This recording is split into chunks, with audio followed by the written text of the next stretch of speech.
Okay, let's talk about lubricating the KitchenAid. That's a big job. Okay, first of all, you really need to have food grade grease.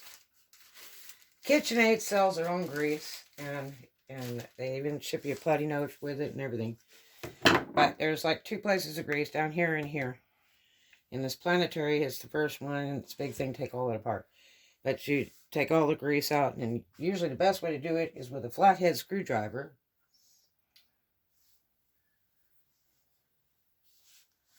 Where'd it go to? Here it is. A flathead screwdriver like this.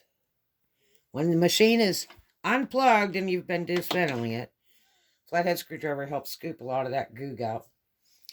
And then you can tidy it up. And then you can put more grease in it. Because a lot of times, after so many years, that KitchenAid grease will separate. And then it will also start leaking out if there's a bad seal or if it's just separating and leaking out. And a lot of times you'll see it if you take this off, this ring, and you see oil inside the ring, or you see grease seeping out of your planetary. If you have grease starting to seep out, that's the reason why it's food grade, so you don't die from it if it gets mixed in your food. But a lot of times you'll have a bunch of grease seeping out here, or when you take this ring off, you'll see grease inside this ring a little bit. That's because you got a seal bad, or the grease is just separating out. And it's really, really important. Or it's leaking out the back. Like you get this weird, googy looking brown stuff. That's KitchenAid grease. It's real dark grease. And it does go bad. And it really helps to change it out. Although they say they'll last a lifetime, sometimes you really got to change that out. Because there's KitchenAids out there that are years old, like from the 50s and 60s and stuff. And they have to be serviced sometimes. And it starts at about $100. There's even guys out there that'll paint these. But, and some parts are hard to get or not available at all. And they have to be, you pick them up on eBay. They're sourced out of old mixers that passed away.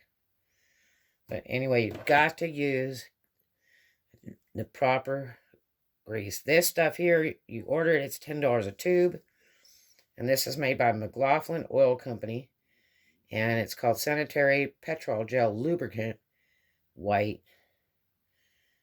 And it's tasteless, odorless, high melting point, will not taint when coming in contact with food products impervious to water. This is really, really good stuff. So, it's for valves, pistons, O-rings, gaskets, sanitary pumps, guides, slide mechanisms, all interior parts, freezer barrels, all kinds of stuff for food and plant use. But anyway, this is really, really good stuff. But there's a couple others out there that some people like to use. But all in all, KitchenAid really prefers that you use their goo, which is pretty expensive. You can go to Restaurant Supply and get a bucket of stuff, which is about what you need to service this. And it's like $10, but make sure it's food grade so that it won't contaminate your KitchenAid. Okay? Talk to you later. Hope you have a great one. See ya.